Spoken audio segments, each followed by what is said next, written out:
j'espère que vous allez bien. Dans cette vidéo, on va traiter de corriger les questions numéro 10, 11, 12 et 13 de concours d'accès à la faculté de médecine et de pharmacie de Fès, année universitaire 2019-2020. La question numéro 10 nous dit le suivant. La limite de la suite du terme général vide indice n est égale moins pi à la puissance n moins e à la puissance n divisé par moins 2 à la puissance n moins 3 à la puissance n et on a 5 choix possibles. La réponse A c'est pi sur 3, la réponse B c'est plus l'infini, la réponse C c'est pi moins e, la réponse D c'est moins l'infini, la réponse E sur 2. Parmi les 5 choix, une seule réponse est juste.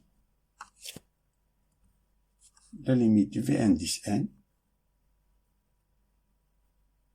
est égale à la limite plus l'infini de ceci. Dans ce type de limite, lorsqu'on a les mêmes puissances,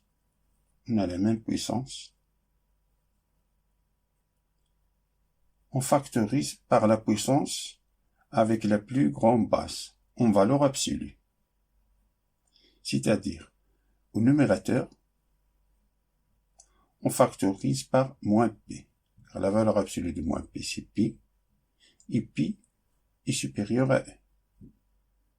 Et au dénominateur, on va factoriser par moins 3, car la valeur absolue de moins 3 c'est 3. 3 est supérieur à 2. Supérieur à la valeur absolue de moins 2, qui est 2. Alors, ça est égal à la limite plus l'infini de moins pi à la puissance n facteur de 1 moins e à la puissance n divisé par moins pi à la puissance n. Divisé par moins 3 à la puissance n facteur de moins 2 à la puissance n sur moins 3 à la puissance n moins 1 qui est égal à la limite plus l'infini de moins pi à la puissance n divisé par moins 3 à la puissance n fois 1 moins e divisé par moins p tout à la puissance n.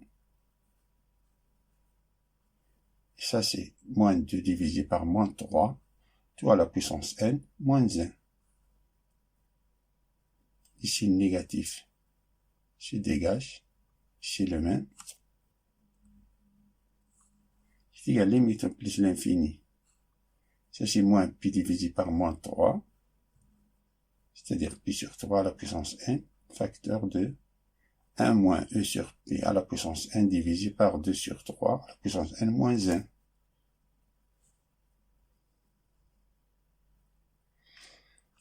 Ça qui est égal à moins l'infini. Car on a limite en plus l'infini de pi sur 3 à la puissance n c'est plus l'infini, car pi est supérieur à 3, car pi c'est 3,1415. C'est pour cela est supérieur à 1, alors la limite en plus l'infini c'est plus l'infini. Et la limite en plus l'infini de e sur pi à la puissance n, comme e sur p est inférieur à 1, alors sa limite est 0. Le même passe pas avec la limite en plus l'infini de 2 sur 3 à la puissance n. 2 sur 3 c'est 0,666 qui est inférieur à 1, alors sa limite c'est 0. C'est-à-dire la bonne réponse c'est D.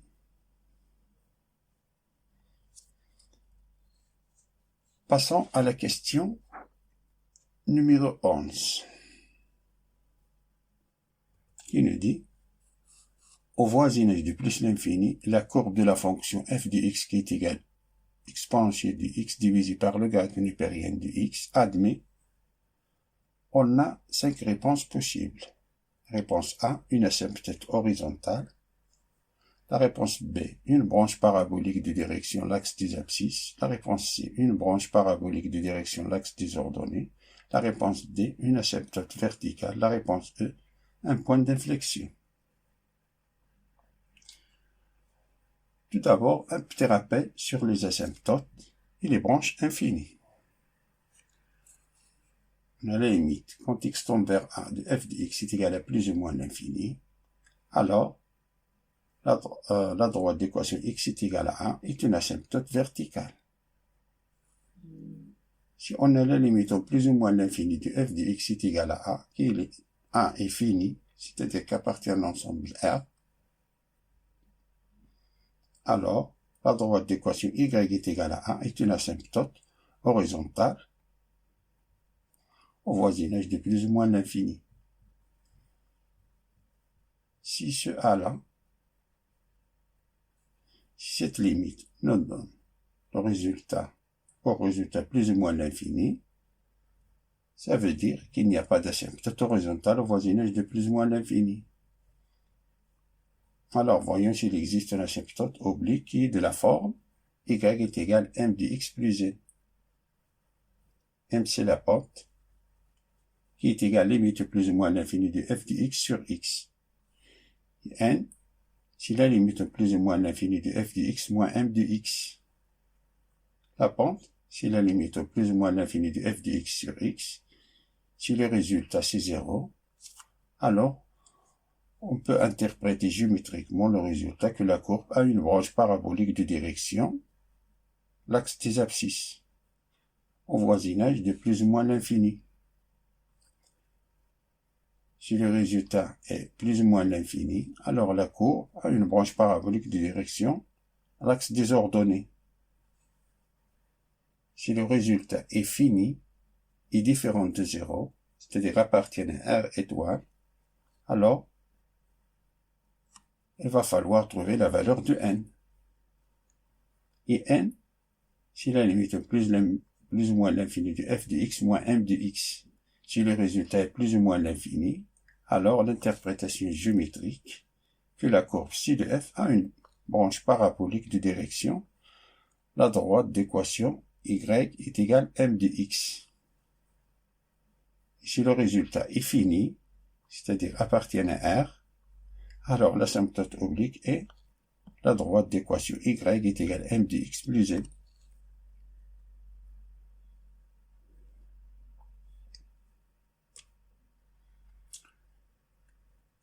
Je commence par les affirmations que je peux répondre rapidement. Mais tout d'abord, voyons le domaine de définition de cette fonction. Le domaine de définition, c'est évident que c'est R étoile plus, c'est-à-dire 0 plus l'infini, moins 1. Car si x est égal à 1, on a ici le grade népérien de 1, c'est 0 au dénominateur. C'est pour cela il faut priver l'intervalle 0 plus l'infini, il faut priver de 1.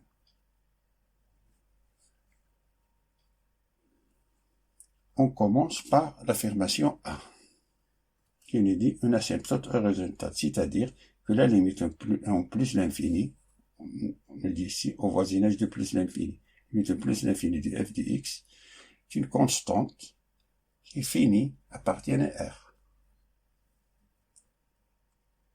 Voyons s'il est vrai ou non. Limite au plus l'infini de f de x est égal à limite au plus l'infini de e de x sur le grade népérien de x, ça c'est plus l'infini sur plus l'infini, ça c'est une forme indéterminée.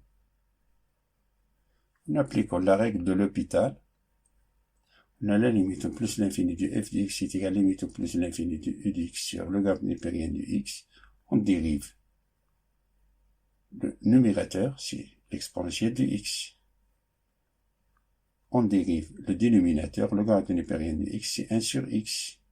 Et ça, ce n'est que le grade népérien. Pardon, ça c'est la limite en plus l'infini de x exponentielle de x. Ça, c'est x exponentielle de x. Ça, c'est plus l'infini fois plus l'infini, c'est plus l'infini. Donc, l'affirmation A est fausse, car on n'a pas trouvé, n'est pas fini. La limite, en plus l'infini de f de x, c'est plus l'infini, comme le résultat n'est pas fini, qui n'appartient pas à A, donc l'affirmation A est fausse. Passons à l'affirmation D, qui nous dit une asymptote verticale au voisinage de plus ou moins l'infini. Alors, on remarque les bords sur 0 et 1. De même définition. Donc, on va calculer les limites entre 0 et 1. Alors, on a limite entre 0 plus de f de x est égal à limite entre 0 plus de l'exponentielle de x sur le logarithme népérien de x qui est égal à 1 sur moins l'infini. Le logarithme népérien de 0 plus c'est moins l'infini. 1 sur moins l'infini, c'est 0. En réalité, c'est 0 moins. C'est 0. Et la limite 1 plus de f de x est égal à limite 1 plus de l'exponentielle de x sur le logarithme népérien de x, ça est égal e. Le logarithme népérien de 1 plus, c'est 0 plus. E sur 0 plus, c'est plus l'infini. Et la limite 1 moins de f de x qui est égal à limite 1 moins de l'exponentielle de x, le logarithme népérien de x, ça c'est e sur 0 moins. E sur 0 moins, c'est moins l'infini. Alors, la courbe ci de f admet une asymptote verticale d'équation x est égal à 1 au voisinage plus ou moins l'infini. On a ici plus l'infini, on a ici moins l'infini. C'est-à-dire en 1 au voisinage de plus ou moins l'infini. Ici, on a au voisinage de plus l'infini. Donc, l'affirmation D est fausse. Passons à les affirmations B et C, qui nous dit une branche parabolique de direction. On a l'axe des abscisses, c'est-à-dire que la limite au plus ou moins l'infini de f de x sur x est égale à 0. C'est l'axe des ordonnées, alors c'est-à-dire que la limite au plus l'infini de f de x sur x est égale à plus ou moins l'infini.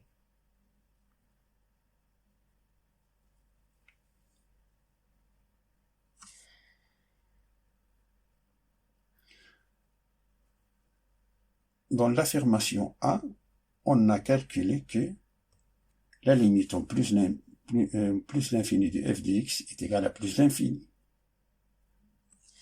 Alors voyons la limite plus l'infini de f de x sur x, ça est égal à limite au plus l'infini de l'exponentielle de x sur le logarithme népérien de x sur x. Ça est égal, ça c'est l'exponentielle de x sur x, le logarithme népérien de x. C'est plus l'infini sur plus l'infini. On a plus l'infini, c'est plus l'infini. Ça, c'est une forme indéterminée. On applique la règle de l'hôpital. Il y a limite au plus l'infini de l'exponentielle de x. La dérivée de l'exponentielle de x, c'est l'exponentielle de x.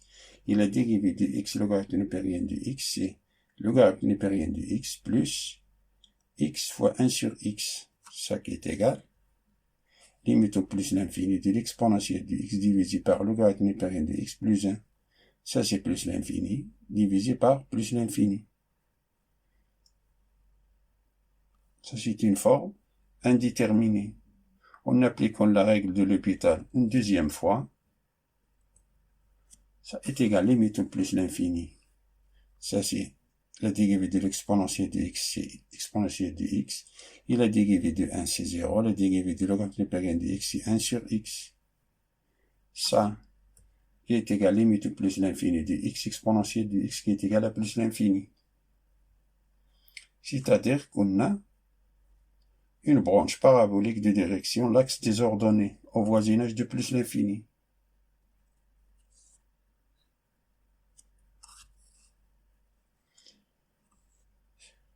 C'est-à-dire la bonne réponse, c'est C.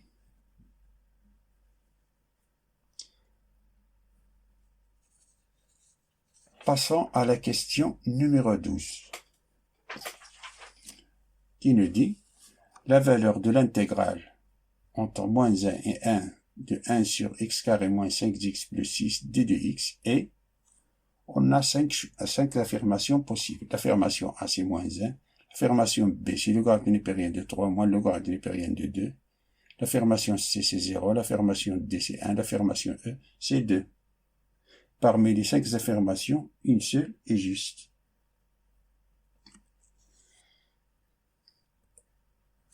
l'intégrale entre moins 1 et 1 de 1 sur x carré moins 5x plus 6 d de x. Pour calculer ce type d'intégrale, il faut décomposer la fraction rationnelle en éléments simples.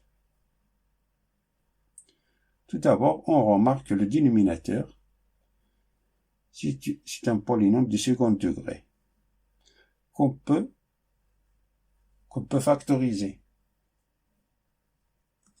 Alors, on a x carré moins 5x plus 6, ce n'est que x moins 3 facteur de x moins 2.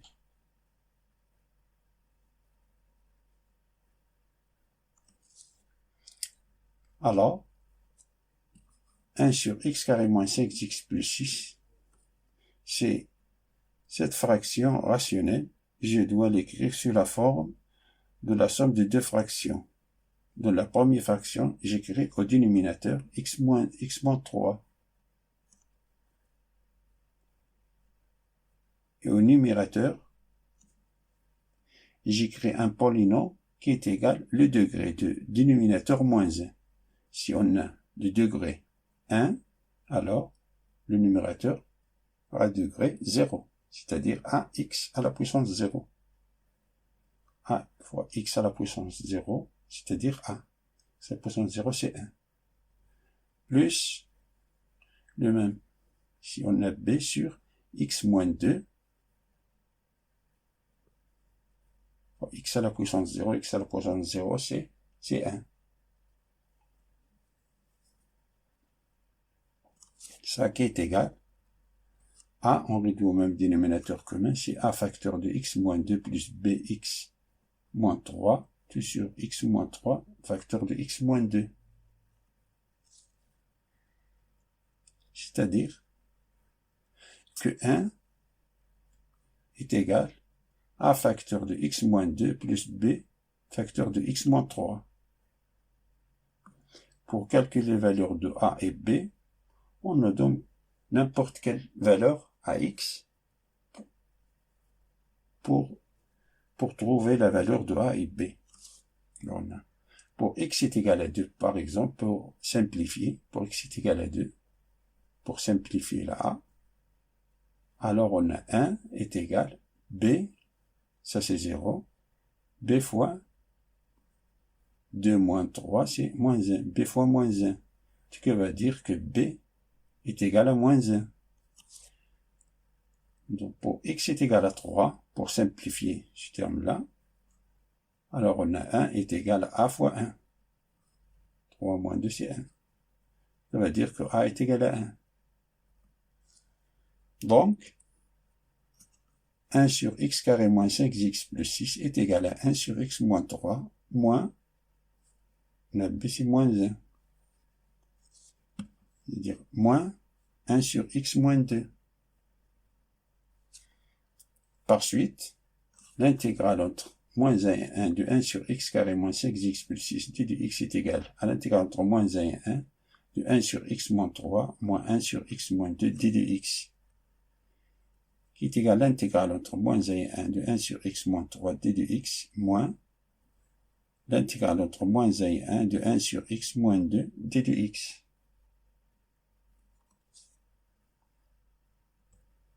Qui est égal, ça c'est le logarithme népérien en valeur absolue de x moins 3, entre crochet de moins 1 et 1, moins entre crochet du logarithme népérien de en valeur absolue de x moins 2 entre moins 1 et 1.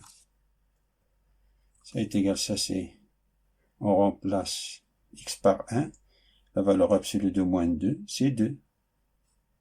On remplace par moins 1, c'est moins 1, moins 3, c'est moins 4. Le logarithme népérien de 4, c'est moins le logarithme népérien de 4. Moins, entre crochet de logarithme népérien 1 moins 2, c'est-à-dire le logarithme népérien de 1, c'est 0. Au moins 2, on a ici moins 1 moins 2, c'est 3. Moins 3, la valeur absolue de moins 3, c'est 3. C'est le logarithme népérien de 3. Qui est égal logarithme népérien de 2, moins, ça c'est 2 à la puissance 2, c'est-à-dire moins 2 logarithme népérien de 2, plus ça c'est 0, moins fois moins c'est plus le logarithme népérien de 3, est égal, logarithme népérien de 3, logarithme népérien de 2 moins 2, logarithme népérien de 2, c'est moins le logarithme népérien de 2. C'est-à-dire la bonne réponse, c'est B.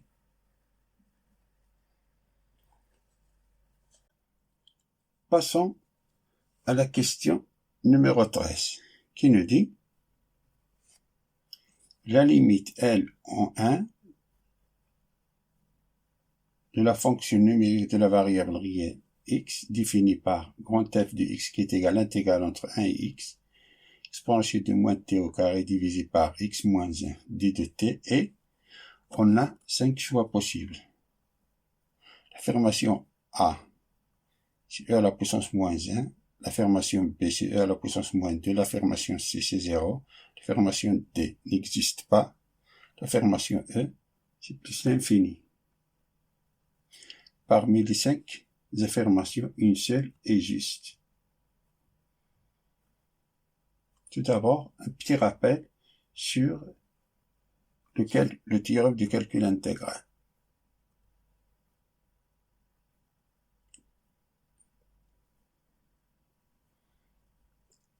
Qui dit le suivant. Si la fonction f de x est continue sur l'intervalle fermé a et b, alors il existe un point C appartenant à l'intervalle a et b tel que l'intégrale entre a et b de f de x d de x est égal à f de c, facteur de b moins a.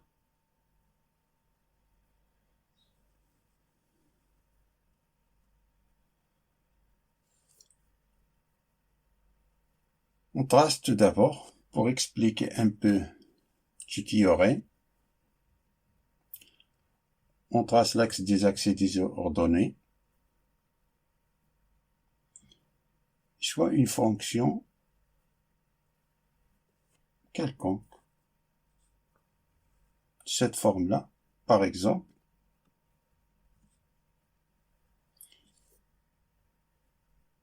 soit la distance intervalle a et b, on a la co et continue dans cet intervalle.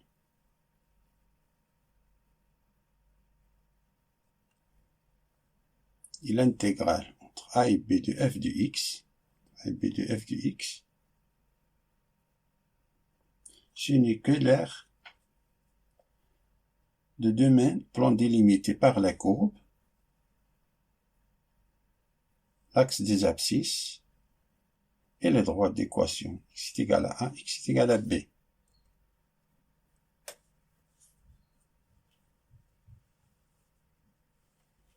C'est la partie colorée en pourpre. Le théorème nous dit qu'il existe un point C appartenant à l'intervalle a et b, il existe un point C appartenant à l'intervalle a et b,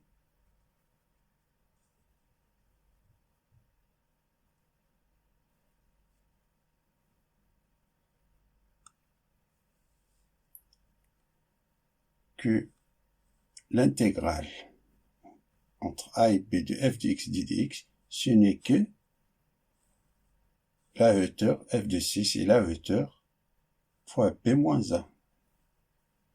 La base c'est b moins a. B, la base fois la hauteur.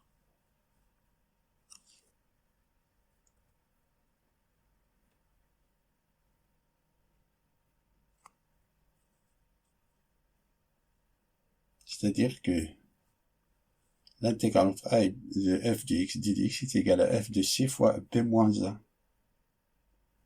On remarque dans notre exemple que cette intégrale, ce n'est que cette intégrale-là.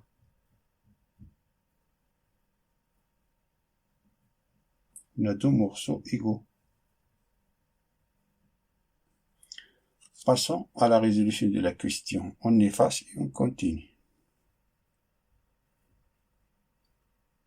La grande f de x qui est égale à l'intégrale entre 1x exponentielle de moins t au carré sur x moins 1 d de t est égale à 1 sur x moins 1 de l'intégrale entre 1x de e à la puissance moins t au carré d de t. 1 sur x moins 1, on le met devant de l'intégrale, car il ne dépend pas de la variable t. Ici, ce qu'on a d de t, ça veut dire ce qu'on a à l'intérieur de l'intégrale dépend de t. Comme x ne dépend pas de la variable t, alors on peut le faire sortir. La fonction f de t, qui est égale à e à la puissance moins t au carré, est continue sur l'intervalle 1x, l'intervalle fermé 1x. Alors, en appliquant ce théorème-là, alors il existe un point C appartenant à l'intervalle fermé 1x tel que l'intégrale entre 1x de e moins t au carré d de t est égale à f de c, facteur de x moins 1.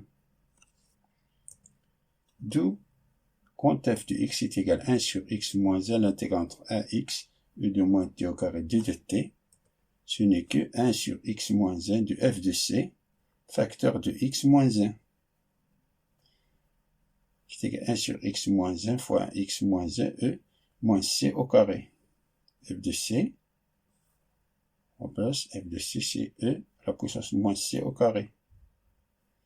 Ça est égal, on simplifie x moins 1, qui est égal à e à la puissance moins c au carré.